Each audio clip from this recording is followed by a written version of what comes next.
off as an apprentice working for a master.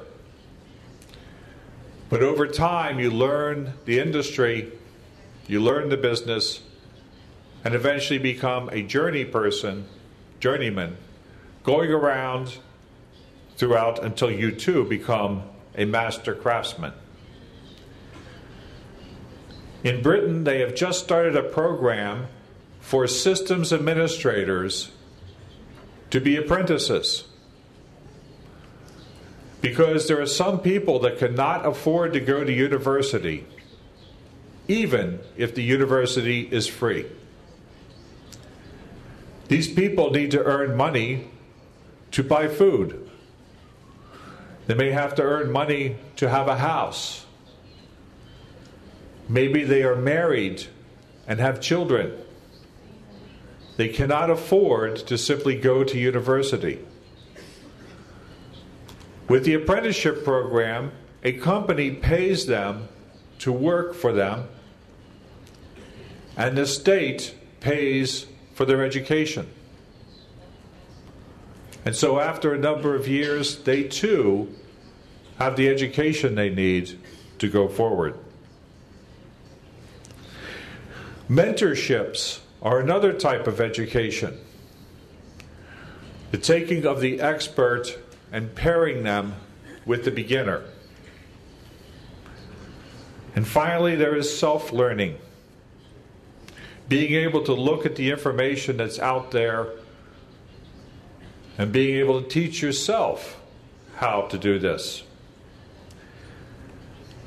But what's missing from self-learning or mentorships or even the guild program is the certification that says you know what you know. Because in a university, there's two aspects. There's the teaching, and then there's a certification. And the certification is recognized by the diploma that you get from the university. What gives that diploma any value? It is the faith of the people who look at that diploma and say, yes, I believe that the university did a good job. If the university did not do a good job consistently, then people would lose faith in that university, and your diploma would be absolutely worthless. It's just like, how do we have faith in money? Paper money. It is the faith that the paper money has value. If we lost that faith, it would be worthless. Now, why is it important for you to develop this type of training in Brazil? It's because you need to create local jobs. People who have local jobs buy local food, local housing, and pay local taxes. If you take your money and you send it to the United States to pay for proprietary software, that money goes out of Brazil forever.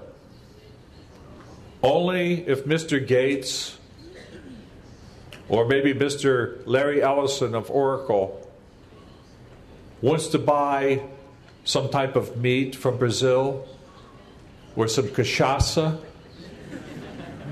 And believe me, there's only so much cachaça that Bill Gates is going to drink. Steve Ballmer will probably drink a lot more cachaça. But that's money that goes outside of your economy. And it's no longer in Brazil giving other people jobs. And most economists will say that for every dollar that leaves Brazil, it's like $10 staying inside. It also affects you in the fact that when students graduate from your universities, a lot of them want to go to the United States or to Europe, because they say this is where we can get good jobs programming significant software. This is crazy. You're training your students to make money in the United States. You need to develop that infrastructure here in Brazil. And the way you do that is with free software. Because with free software, you can utilize the programming talents all over the world to create products and services here in Brazil.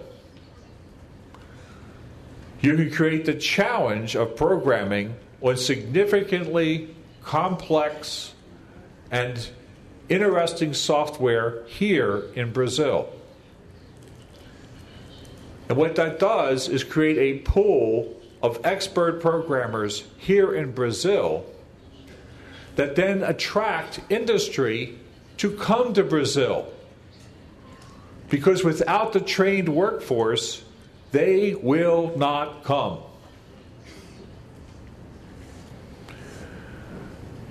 It allows you to change the software in your own economic model.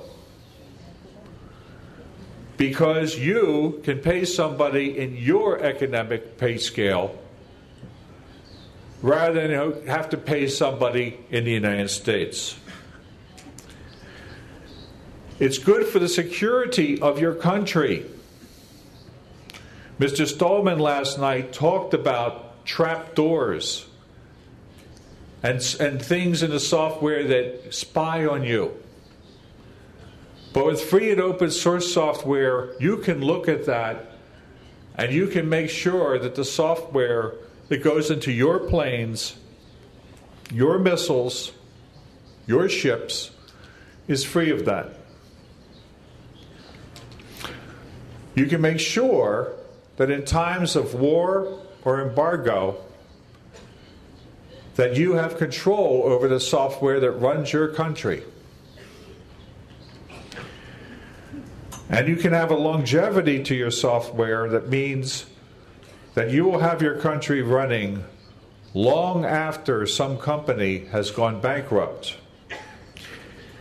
And if you say to me, this is why we get our software from Microsoft, because we know they will not go bankrupt, then I will talk to you about companies like Apollo or Wang or Digital Equipment Corporation or Compaq or Nortel, who at one time were the second largest computer companies on the face of the earth, and they are now bankrupt, gone, along with their products. No company is too big to fail. So now we go to what we should be teaching or not teaching. We should be teaching networking standards and implementation of the network, not Cisco networking.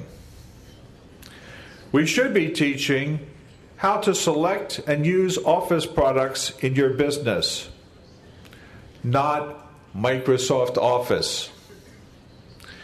We should be teaching databases and data structures and how to access information, not Oracle database. And we should be teaching telephony, not Nortel communications. So how can free culture and free software help? Free culture is freedom culture, not gratis culture. It's cultura libre.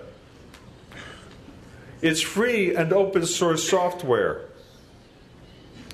It's free and open standards and the development of those standards, with Brazil acting as a leader.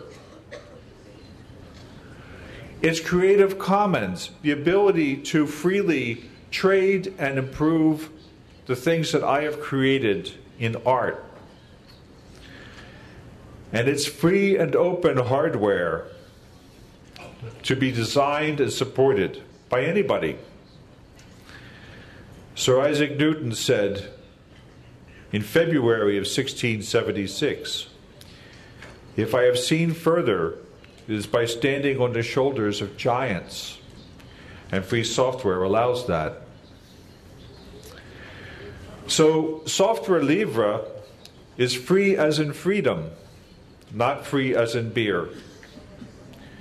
And we went over the 4 freedoms last night, but the greatest freedom in my mind is the freedom to change the source code and make it fit your needs.